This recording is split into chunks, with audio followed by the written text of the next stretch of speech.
Meus irmãos, agora há pouco ainda estava aqui que eu faço, não sei se é de conhecimento de todo mundo, eu faço umas corridas de Uber para poder complementar aí o meu orçamento, né? Meu orçamento é a própria despesa do carro. Eu tiro com ele mesmo, para pagar ele mesmo, né? Eu tento pelo menos, né? Pelo menos tiro um pouco.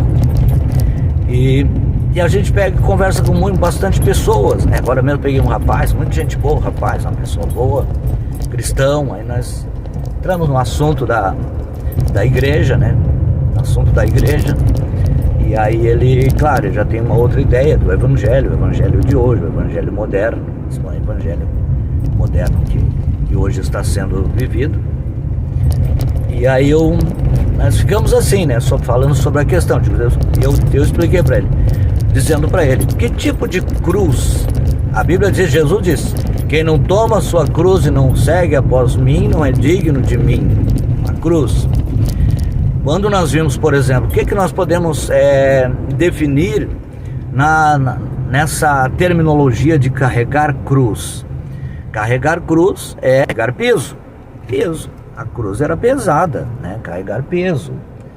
Peso, renúncia. Porque se nós formos ver, por exemplo, Jesus, né, no sentido da cruz, Jesus renunciou. Porque a cruz, ela é sempre opcional. É opcional. A cruz de Jesus também era opcional. Ele carregou porque quis. Ele não era obrigado a ter carregado aquela cruz. Ele tinha uma missão de carregar aquela cruz, mas não era que ele fosse obrigado a carregar a cruz.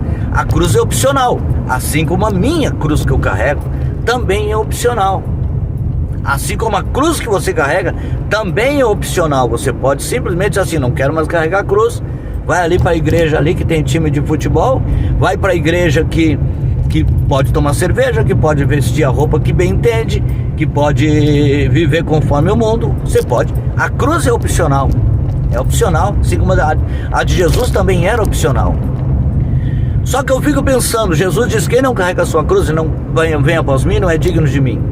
Que cruz carrega uma pessoa que não renuncia a nada, que vai para a igreja e continua com os mesmos hábitos mundanos e tira do seu convívio algumas coisinhas, né? Como por exemplo, se tomava porre de bebida, não toma mais, né? Ia na balada, não vai mais. Alguns até vão na balada, né? A gente vê que tem pessoas que até depois de cristãos vão na balada. Que cruz estão carregando essas pessoas? Qual é a cruz que eles estão carregando? Então nós ficamos pensando, porque quando se fala em cruz, fala em carregar algo pesado. O evangelho diz que nós carreguemos algo pesado, alguma coisa pesada. Então essas pessoas não estão carregando a cruz, né? Estão andando sem cruz. Então esse não é, no meu ponto de vista, o evangelho, né? O evangelho verdadeiro. Aí o que acontece? Nós entramos ali a questão, por exemplo, ele me perguntou sobre a questão, o que eu achava da mulher ter que usar saia, né? Ter que usar saia, né? O que o senhor acha disso, coisa e tal? Eu digo, olha, eu acho aquilo que a Bíblia diz. Porque o mandamento da saia, nós podemos dizer, mas é lá no Velho Testamento. Mas eu tenho um vídeo já explicando sobre isso. Ele é no Velho Testamento, mas ele expõe uma preferência pessoal de Deus. Uma preferência pessoal de Deus. Porque o versículo diz assim, não haverá traje de homem na mulher e não vestirá a mulher traje de homem. E diz mais, porque qualquer que faz isso, a abominação é ao Senhor teu Deus. A abominação. Então não é algo que seja assim, não, é porque é da lei, não. É porque Deus pessoalmente abomina isso. Deus pessoalmente abomina. Então aí Deus mudou de opinião hoje, né?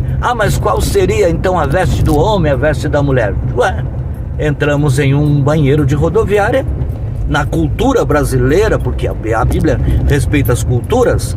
Na cultura brasileira, na cultura do Brasil, quando nós entramos lá em uma rodoviária, um banheiro público, e nós queremos identificar qual que é o banheiro da mulher, o banheiro do homem, quando não tem letras escritas, como é que nós identificamos, né? Aí É verdade, a gente identifica a mulher de sainha, de vestidinho, e o homem de calça, é verdade. Aí ele veio, né, porque as pessoas hoje em dia, irmãos, os homens infelizmente estão cavando sua própria cova. Aí ele diz, mas é porque diz que lá naquele tempo as vestes eram diferentes, e não sei o que mais, era para definir o homossexual, não sei o que mais, até que falando do homossexual. A Bíblia não. A Bíblia não diz que sim nem que não. A Bíblia só fala o homem e a mulher. E diz que a veste do homem tem que ser diferente da veste da mulher. Aí eu disse para ele, olha, meu querido, eu vou te ser sincero, tem uma outra coisa que eu também me cuido muito. Porque eu sou um ser humano. E eu penso, eu tenho condições de pensar, raciocinar e criar álibis. Álibis, né? Porque o homem pode criar os seus próprios álibis. A palavra. Tá, mas isso aqui diz porque era naquele tempo. Isso aqui diz porque tinha tal coisa. Isso aqui diz porque tinha lá não sei o que mais, né? Porque era naquele tempo, era para tal coisa. E os homens vão criando seus álibis. Eu espero, só que eu tenho medo disso. Porque no Evangelho, quem engana também é enganado. E nós não temos que criar álibis. E todos esses álibis que são criados para favorecimento carnal, favorecimento das vontades do corpo. Eu digo, isso é uma outra coisa que eu também tenho receio, porque nós não temos que a Bíblia de Paulo diz assim, eu subjugo o meu corpo e ponho ele como servo, né? E coloco ele como na servidão, para que pregando aos outros eu mesmo não venha a ser reprovado. Então, as pessoas estão criando álibis para sua própria condenação. Lá adiante, esse álibi vai valer para ele, vai valer para outras pessoas, vai valer para muita gente, mas pode não valer para Deus. Pode não ter valor lá diante de Deus. Por isso que eu prefiro a porta estreita, evangelho apertado e carregar o peso da cruz. Porque eu quero ser salvo.